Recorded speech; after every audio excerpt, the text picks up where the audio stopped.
The Great Hall of Station Meridian was the largest room ever built in space. Its walls were made of living crystal that glowed with soft blue light. The ceiling rose so high that clouds sometimes formed near the top. 17 different species had come together to build this place, and for 300 years it had been the heart of galactic civilization. Today it would become the place where humanity was cast out. Ambassador Nathan Cole sat alone at the human delegation table. He was a tall man with gray hair and tired eyes. He had spent 22 years serving Earth in the diplomatic corps. He had shaken hands with creatures that had no hands. He had learned to read emotions on faces that looked nothing like his own. He had believed, truly believed, that one day humanity would be accepted as equals among the stars. That belief died when the voting began. The Corellians voted first. High Chancellor Vethras stood at his podium, his green scales catching the light as he raised his clawed hand. The Corellian Empire votes to banish the human species from the Galactic Compact. Nathan wrote the vote down on his tablet, 1 against. The Tellurians voted next. They were an aquatic species who lived in tanks of warm water during assembly meetings. Their ambassador, a female named Sil'ana, hesitated for a long moment before speaking. The Tellurian consortium abstains. Nathan allowed himself a small breath of relief. At least someone was not voting against them. But the relief did not last. One by one, the other species cast their votes. The Novari voted to banish. The Varixians voted to banish. The Dreth Collective voted to banish. Species that humanity had helped, species that humanity had fed and protected and healed, all of them raised their hands against Earth. When the final vote was counted, the holographic display showed the result in glowing letters. 14 votes to banish, 3 abstentions, 0 votes in favor of humanity. High Chancellor Vethras rose to deliver the verdict. He was old for a Corellian, nearly 400 years, and he had hated humanity since the first human ship entered Corellian space. Nathan had never understood why. Perhaps it was fear. Perhaps it was jealousy. Perhaps it was simply the way of the universe that some beings could not stand to see others succeed. "The motion carries," Vethras announced. His voice echoed through the great hall like thunder. "By the authority of the Galactic Compact, humanity is hereby expelled from this alliance. You are no longer welcome in our territories. You are no longer protected by our laws. You are no longer our concern." Nathan remained still. He had learned long ago that showing emotion in this chamber was a weakness that others would exploit. Vethras continued speaking, clearly enjoying the moment. "The human species is confined to its home system, effective immediately. You have 90 standard cycles to withdraw all personnel from compact territories.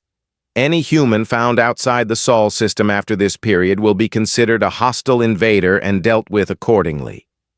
A murmur passed through the chamber. Some of the delegates looked uncomfortable. The Tellurian ambassador would not meet Nathan's eyes. "The Assembly has reached this decision for the safety of all member species," Vethras said. "Humanity is too aggressive. You expand too quickly. You breed too fast. You consume resources at an unsustainable rate. You ask questions that should not be asked. You reach for things that should not be touched." Nathan finally spoke.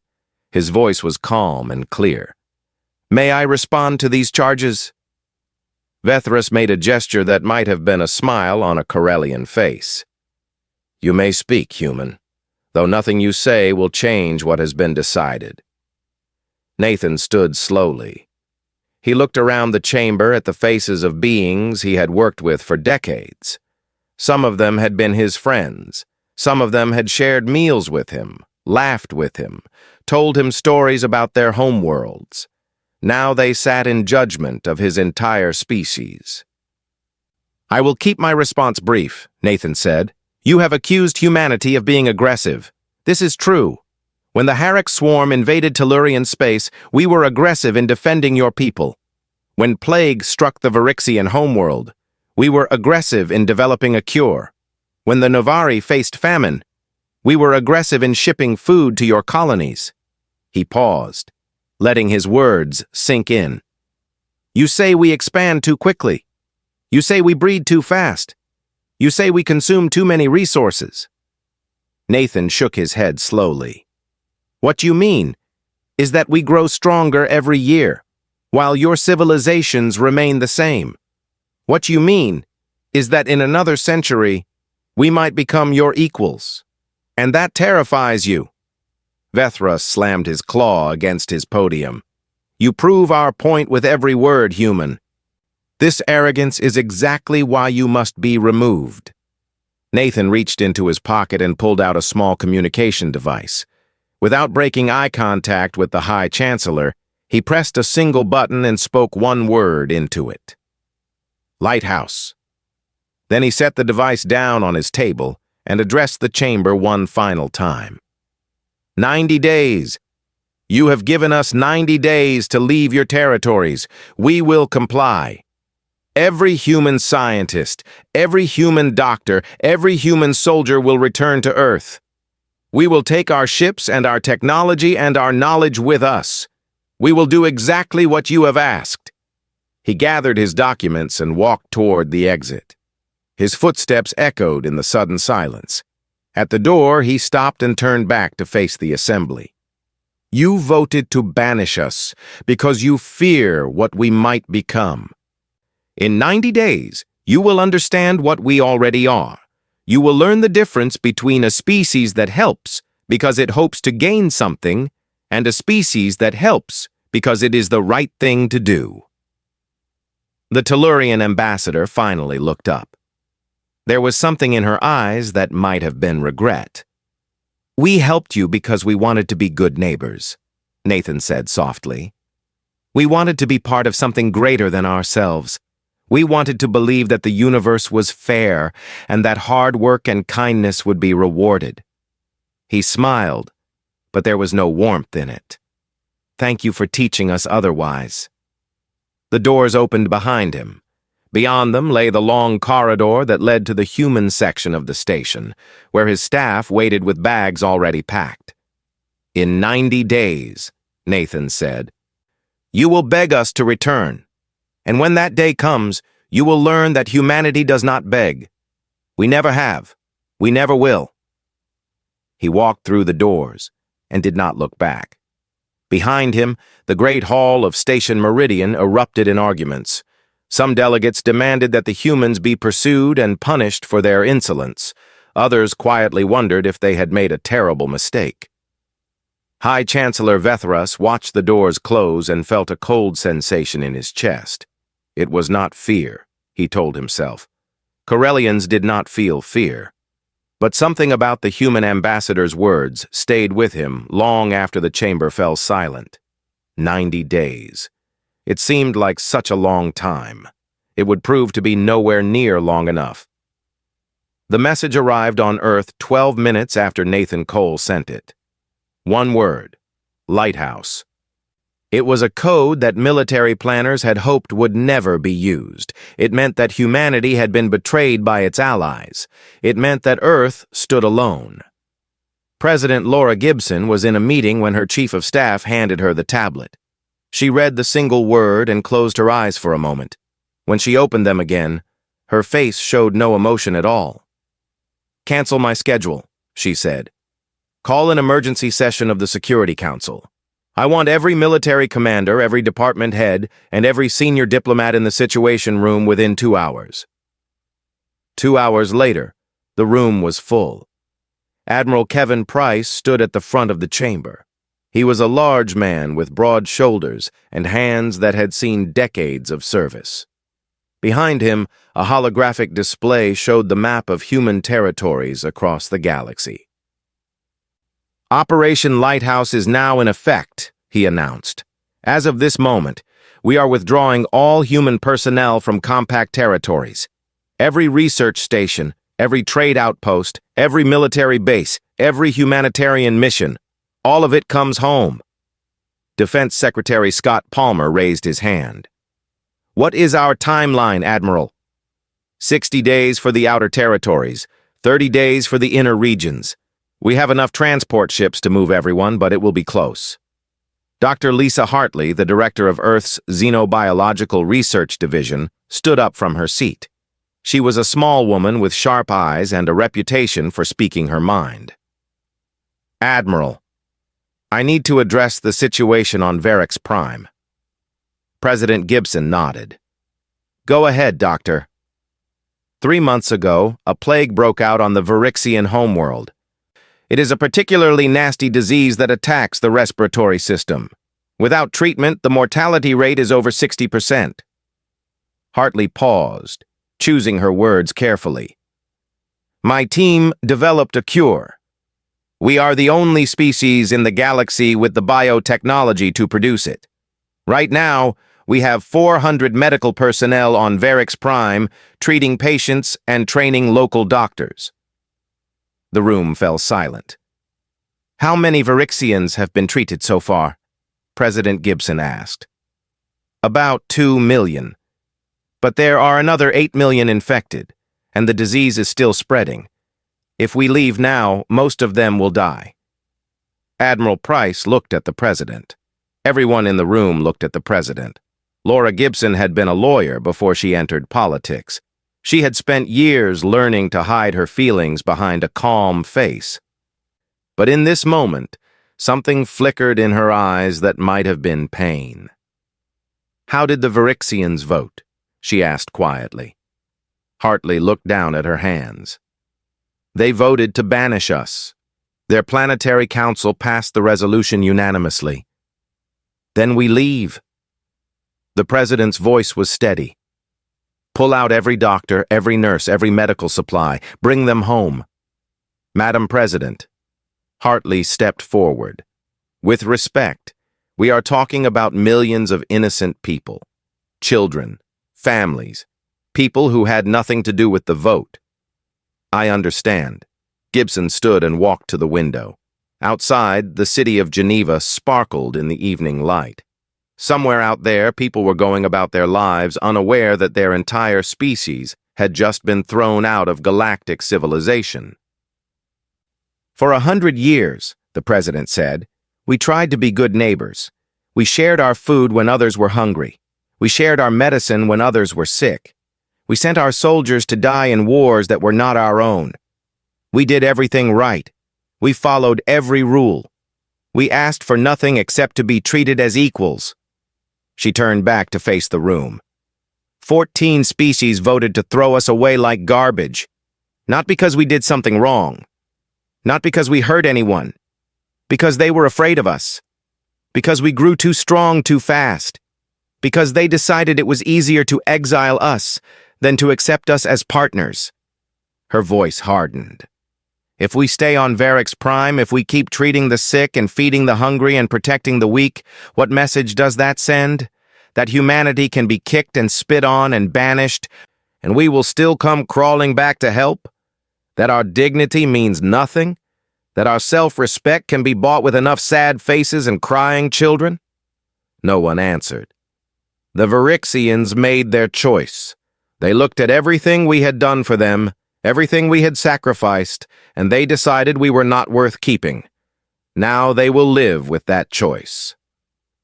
The president sat back down. Admiral Price, proceed with the withdrawal. No exceptions. Over the next 60 days, humanity kept its word. The research stations were emptied first. Scientists packed up years of work and loaded it onto transport ships. Experiments that could not be moved were destroyed rather than left behind. Databases were wiped clean. Technology was dismantled. Commander Daniel Webb supervised the evacuation of Earth's largest military base outside the Sol system. He stood on the landing platform as the last shuttle prepared to depart, watching the alien sun set over mountains he would never see again. His communications officer, Lieutenant Megan Torres, approached with a tablet. Sir, we are receiving transmissions from local authorities. They are asking why we are leaving. What did you tell them? Nothing yet. I wanted to check with you first. Webb looked at the tablet. The messages were confused, almost desperate. The local species had grown used to human protection. They did not understand why that protection was being taken away. Tell them the truth, Webb said. Tell them that the Galactic Compact voted to banish humanity, and we are complying with their decision. Tell them that if they have concerns, they should contact High Chancellor Vethras. Yes, sir. The shuttle engines roared to life. Webb took one last look at the alien landscape and climbed aboard. On Varix Prime, Dr. Hartley personally oversaw the evacuation of the medical facilities. She had worked on this planet for 3 years. She had delivered Varixian babies and held the hands of dying elders. She had learned their language and their customs and their songs. Now she walked through empty hallways where the sick still lay in their beds, waiting for treatment that would never come. A young Varixian nurse stopped her near the exit. Dr. Hartley, please. Is there nothing you can do? The children in the Eastern Ward? They will not survive the week without medication. Hartley looked at the nurse.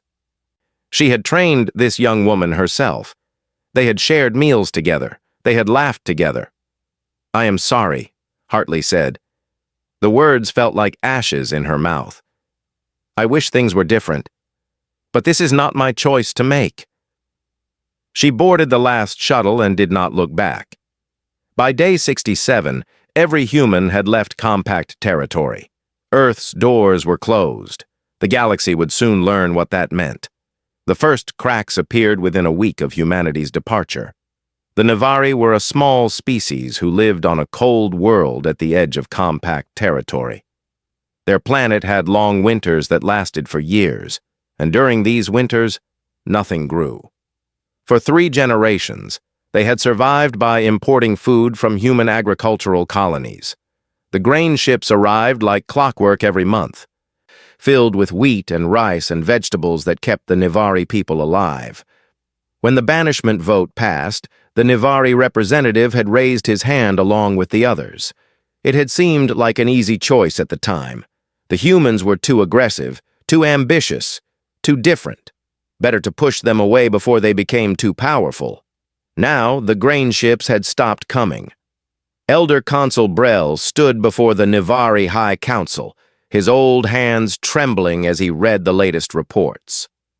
Our food reserves will last another 40 days. After that, we begin to starve.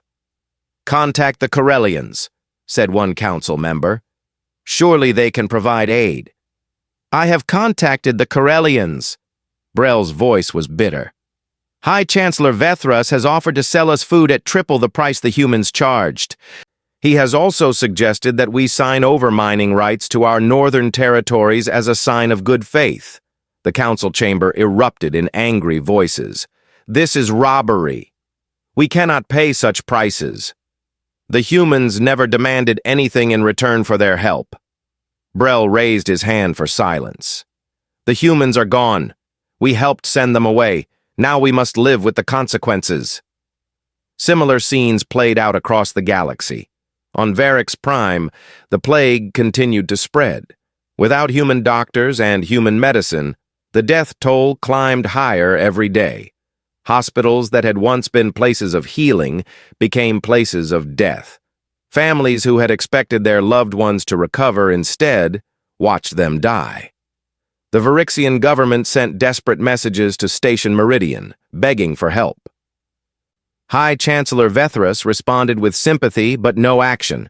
The Corellian Empire did not have the medical technology to treat the plague. Neither did anyone else. Only the humans had known how to cure it, and the humans were gone. By day 40 of the withdrawal period, 3 neighboring systems had reported plague outbreaks. The disease was spreading through trade routes that the humans had once patrolled. Without human quarantine protocols, without human medical teams, the sickness moved freely from world to world. The Tellurian Consortium faced a different kind of crisis. Their homeworld was a water planet, covered almost entirely by vast oceans. For centuries, these oceans had been slowly dying, poisoned by industrial waste and climate change. Human engineers had developed a water purification system that cleaned the toxins from the sea. Human scientists had created new species of algae that restored oxygen to the depths. Human workers had spent decades building and maintaining the machines that kept the Tellurian oceans alive. Now all those workers were gone. The machines still ran, but without human maintenance, they began to break down one by one. Ambassador Silana watched the reports from her office on Station Meridian. The water in the southern hemisphere was already turning dark. Fish were dying by the millions. Her people, who breathed through gills and could not survive outside the sea, were watching their world slowly suffocate. She had abstained from the banishment vote. She had not voted against humanity. But she had not voted for them either. And now that silence felt like a betrayal of everything she believed in. Silana tried to contact the human embassy ship. There was no response. She tried to reach Ambassador Cole directly. Nothing. The humans had withdrawn completely, just as they had promised. On the edge of human space, Commander Daniel Webb watched the chaos unfold from the bridge of the carrier Resilience. "Sir," Lieutenant Torres handed him another report. "We have intercepted 47 distress calls in the past 12 hours. The Novari colony on Theta 7 is reporting food riots. The Dreth Collective has lost contact with 3 of its outer settlements, and the Varix plague has now spread to 6 systems." Webb read the report in silence. Part of him wanted to help. He had served alongside Novari soldiers. He had treated Dreth wounded. He had spent years building relationships with species who were now watching their worlds fall apart. But those same species had voted to throw humanity away. They had looked at everything humans had done and decided it was not enough. They had chosen to exile Earth rather than accept it as an equal. "Any of those distress calls directed at us?" Webb asked. "No, sir. They are calling the Corellians. They are calling Station Meridian. They are calling anyone except humans. Too proud to ask for help from the species they just banished." "Yes, sir. Although I am not sure pride will feed their children or cure their sick." Webb set the report down. "Continue monitoring. Do not respond unless directly contacted by Earth Command." Meanwhile, High Chancellor Vethras saw opportunity in the chaos. The humans had left behind empty bases, abandoned research stations, and unclaimed territory. The Corellian fleet moved quickly to fill the gaps, system by system, world by world. They claimed everything humanity had built. "This is why we needed them gone," Vethras told his advisors. "Look at all they controlled. Look at all the resources they hoarded. Now it belongs to us." His military commander, a young Corellian named Kethvor, was less confident. "High Chancellor, we are stretched thin. We do not have the personnel to maintain all these territories. The human systems were connected by supply lines and communication networks that we do not fully understand." "Then learn." Vethras waved his claw dismissively. "The humans are primitive compared to us. If they could build these things, we can certainly operate them." But operating them proved harder than expected. Human technology was built for human hands. Human computers used human languages. Human ships required human pilots who understood human navigation systems. The Corellians found themselves surrounded by machines they could not use, buildings they could not maintain, and systems they could not comprehend. Worse, the species who had depended on humanity were now looking to the Corellians for help. The Novari wanted food. The Varixians wanted medicine. The Tellurians wanted engineers. And Vethras, who had orchestrated the banishment to increase Corellian power, found himself responsible for a galaxy that was rapidly falling apart. On day 70, a message arrived at Station Meridian from the Outer Rim. The Harak swarm had been sighted near the frontier. The Harak were the nightmare that united the galaxy. They were a species of biological machines, part organic and part metal, driven by an endless hunger to consume and expand. 50 years ago, they had invaded compact territory. The war had lasted a decade and cost billions of lives. The humans had turned the tide. Human ships, human soldiers, human tactics had pushed the Harak back into the void. Everyone knew the swarm would return someday. Everyone had assumed humanity would be there to stop them. Now humanity was confined to its home system, forbidden from entering compact space, and the Harak were coming. Vethras read the report 3 times before he believed it. His hands were shaking when he set it down. For the first time in his long life, High Chancellor Vethras felt real fear. The humans had warned him. Ambassador Cole had stood in this very chamber and told him that in 90 days, they would beg humanity to return. Day 70. 20 days left. Vethras wondered if that would be enough time. The Harak came without warning. 200 warships emerged from the darkness between stars, their hulls covered with living metal that pulsed with alien hunger. They did not send messages. They did not make demands. They simply began to kill. The first system to fall was a Corellian colony called Vreth Minor.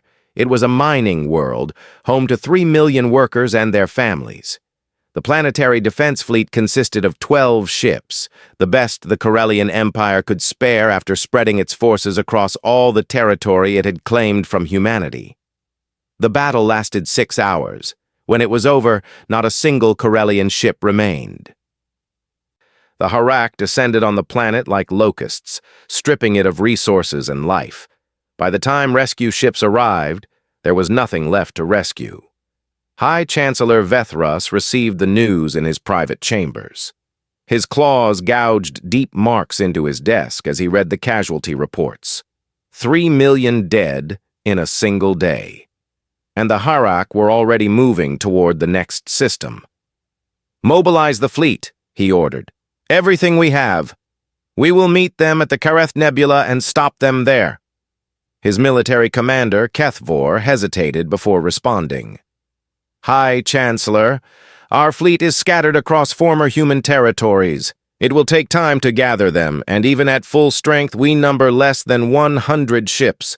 The Harak have twice that." "Then contact our allies. The compact was built for moments like this. Every species must contribute." "I have contacted them, High Chancellor. The Tellurians have sent their regrets. Their ships are needed to maintain order on their homeworld. The Novari have no ships to spare. The Verixians are dealing with plague outbreaks and cannot respond. The Dreth Collective has lost communication with half its territories." Vethras stared at his commander. "What are you telling me?" "I am telling you that the compact is broken, High Chancellor. Without human ships, without human soldiers, without human supply lines, we cannot mount an effective defense." Kethvor lowered his head. "We should contact Earth." The words hung in the air like poison. Vethras had spent his entire career opposing humanity. He had written papers arguing that humans were a threat to galactic stability. He had given speeches warning that their rapid growth would lead to war. He had worked for decades to build the coalition that finally voted to banish them. And now his own commander was telling him to beg those same humans for help. "Prepare a message," Vethras said at last. His voice sounded old and tired. "Address it to the human government. Request a meeting to discuss the current crisis." On Earth, President Laura Gibson received the message with grim satisfaction. She read it aloud to her Security Council. "The Galactic Compact formally requests a consultation with the government of Earth regarding the Harak invasion. High Chancellor Vethras extends his personal invitation to President Gibson to attend a summit at Station Meridian to discuss terms for potential cooperation." Admiral Kevin Price leaned back in his chair. "They are asking us to save them. They are asking us to talk about potentially saving them," Defense Secretary Palmer corrected. "Notice the careful language. Request a consultation. Discuss terms. They still cannot bring themselves to simply ask for help." "Can you blame them?" Dr. Lisa Hartley spoke up from her seat. "They spent a century looking down on us. They voted to exile us less than 3 months ago. Admitting they were wrong is not easy for anyone. It should not be easy. President Gibson set the message down. They made their choice. They cast their votes. Now they want us to forget all of that and come running to their rescue? With respect, Madam President, Hartley said, the Harak do not care about politics. They will kill everyone in their path. Corellians, Tellurians, Varixians, and eventually humans too. If the compact falls, we will be next. I am aware of that. Gibson stood and walked to the window. Which is why we are going to help them, but not on their terms, on ours. 3 days later, President Gibson addressed the Galactic Assembly via holographic transmission. Every delegate was present. Every screen in the Great Hall showed her face. High Chancellor Vethras, members of the Compact, 87 days ago you voted to banish humanity from galactic civilization. You called us aggressive. You called us dangerous. You called us a destabilizing element that threatened the peace and security of all species. She paused, letting the words echo through the chamber. You were right. Humanity is aggressive. We fight when others surrender. We push forward when others retreat. We refuse to accept defeat even when defeat seems certain. And right now, those are exactly the qualities you need. Vethras started to speak, but Gibson continued. The Harak have taken 4 systems in 72 hours. At their current rate of advance, they will reach the inner worlds within 2 weeks.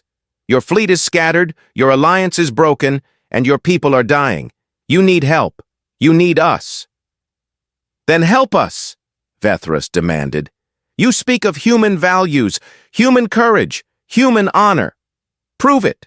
Save us because it is the right thing to do. We will save you, Gibson replied. But we will not beg for the privilege. Humanity has spent a century begging for respect, begging for acceptance, begging for a seat at your table. Those days are over. She transmitted a document to every console in the chamber. These are our terms. First, humanity will be granted permanent voting membership on the Galactic Assembly, not observer status, not junior partnership, full and equal membership with the same rights as any founding species. Murmurs rippled through the crowd. Second, all human territories seized during our withdrawal will be returned immediately. Every research station, every military base, every colony that the Corellians have claimed will be given back to Earth with full reparations for any damage or theft. Vethras slammed his claw on his podium. Outrageous! You cannot dictate terms while millions are dying. We can. Gibson's voice was ice. Because those millions are not ours. You made that very clear when you cast your votes. Humanity is not part of your civilization. We owe you nothing. The Tellurian ambassador, Silana, raised her hand. President Gibson, the Tellurian consortium did not vote for banishment. We abstained. Surely that counts for something. It counts for a conversation, Gibson replied. If you had voted in our favor, we would not be having this discussion.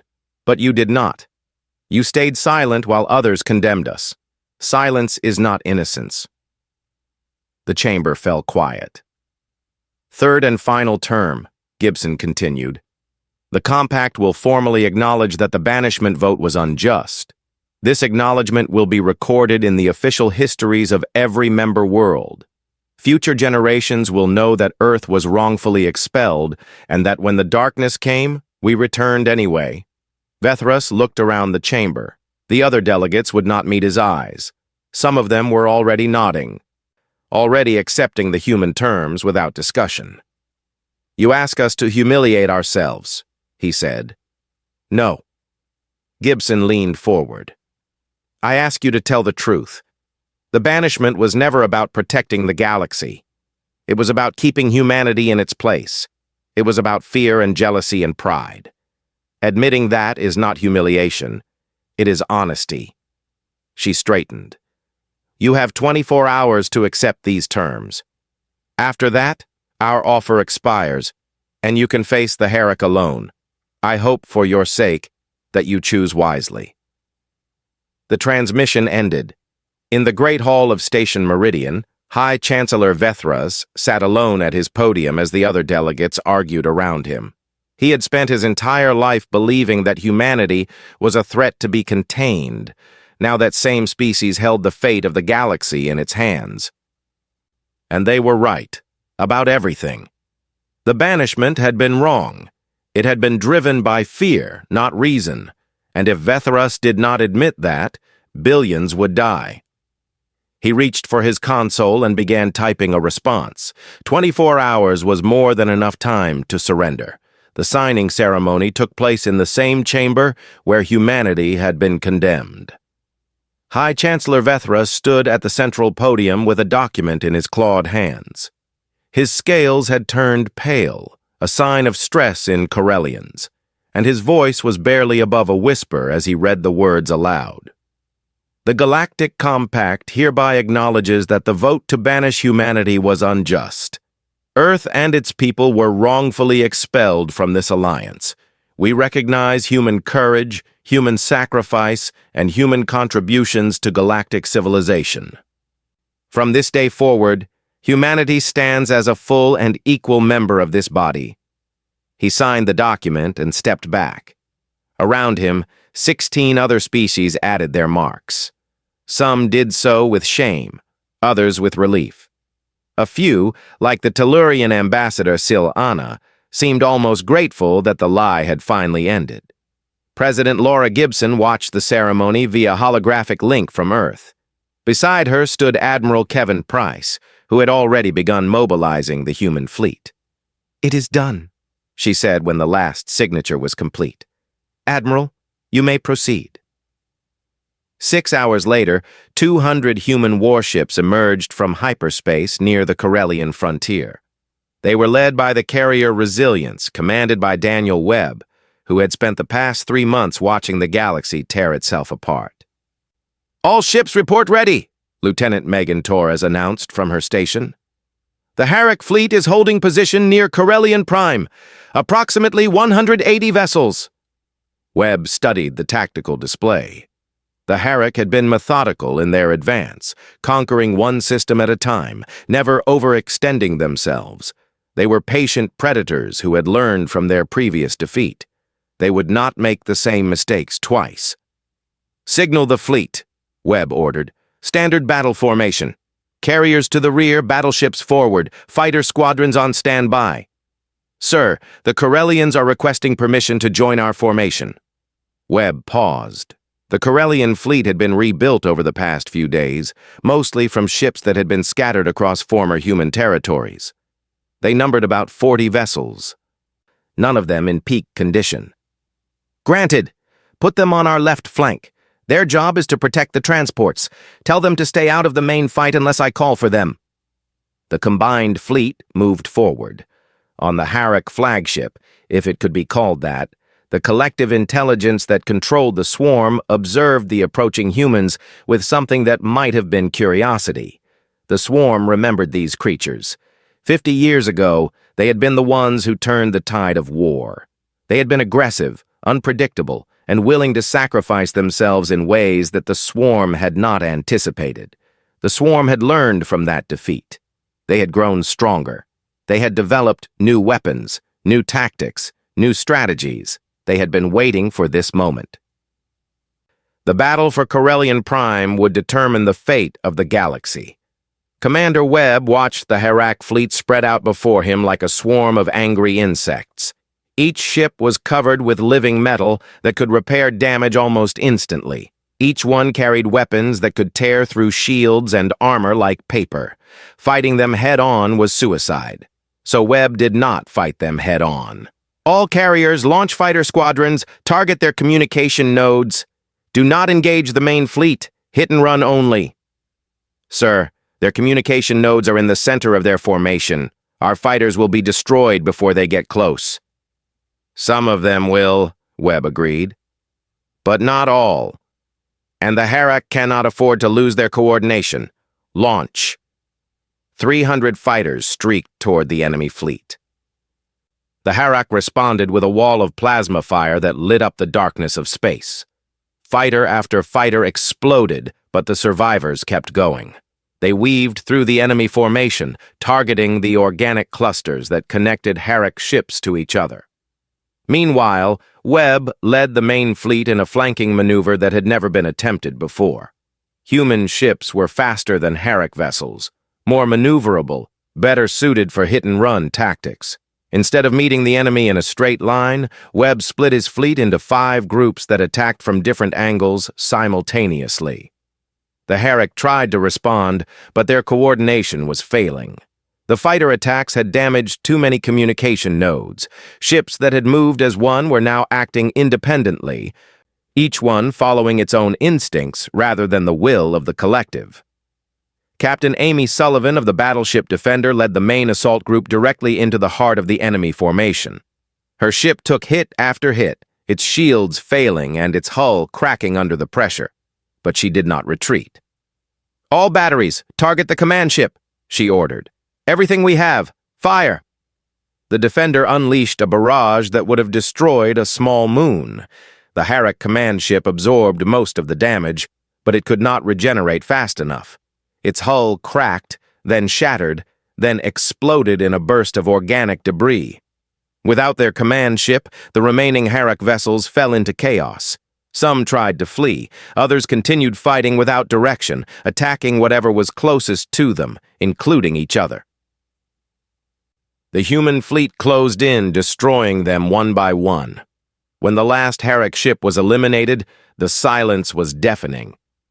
Webb sat back in his chair and allowed himself a moment of relief. Around him, his crew was cheering. Some of them were crying. They had won a battle that should have been impossible. "Casualties?" he asked quietly. Torres checked her console. 47 ships lost. 12,000 personnel confirmed dead. Another 3,000 missing. 12,000 people. Webb closed his eyes. They had won. But victory came with a price that would be felt for generations. The celebration on Station Meridian was subdued. Ambassador Nathan Cole returned to the assembly chamber for the first time since his departure 90 days earlier. The delegates who had once looked at him with contempt now watched him with something closer to awe. He walked to the central podium, the same place where High Chancellor Vethras had pronounced humanity's banishment. For a moment he said nothing, just looked around at the faces that surrounded him. "A century ago, humanity reached the stars," he began. "We found a galaxy full of ancient civilizations who saw us as children, primitives playing with dangerous toys. For 100 years we accepted that judgment. We worked to prove ourselves worthy. We gave and gave and gave. And when we asked for respect in return, you voted to exile us." His voice was calm, almost gentle. "Today, 12,000 human soldiers died defending your worlds. They died fighting an enemy that was not attacking Earth. They died protecting species who had tried to throw humanity away. They died because when they looked at the galaxy burning, they could not stand by and do nothing." He paused, letting the words settle. "That is who we are. Not the aggressive invaders you feared. Not the dangerous destabilizers you imagined. We are the species that helps, even when helping costs us everything. Even when the people we save do not deserve it." High Chancellor Vethras finally spoke. "Ambassador Cole, what would you have us do? How can we repay such a debt?" Cole shook his head. "You cannot. That is the point. Humanity does not keep score. We do not help others because we expect payment. We help because it is right. Because suffering matters, no matter who is suffering. Because the universe is dark and cold, and the only way to survive is to stand together." He stepped down from the podium. "Remember this the next time you vote on humanity's place in this galaxy. We do not need your permission to exist. We do not need your approval to thrive. But when the darkness comes, we will be there. Not because you asked, not because you deserve it, because that is what it means to be human." He walked toward the exit, just as he had 90 days before. But this time, The chamber did not erupt in arguments. The delegates sat in silence, thinking about everything they had seen and heard. Outside the chamber, the stars burned cold and bright. Somewhere among them, human ships were still patrolling, still protecting, still standing guard over a galaxy that had only just begun to understand what it meant to have humanity as a friend. The Galactic Compact would never forget this day, and humanity would never let them.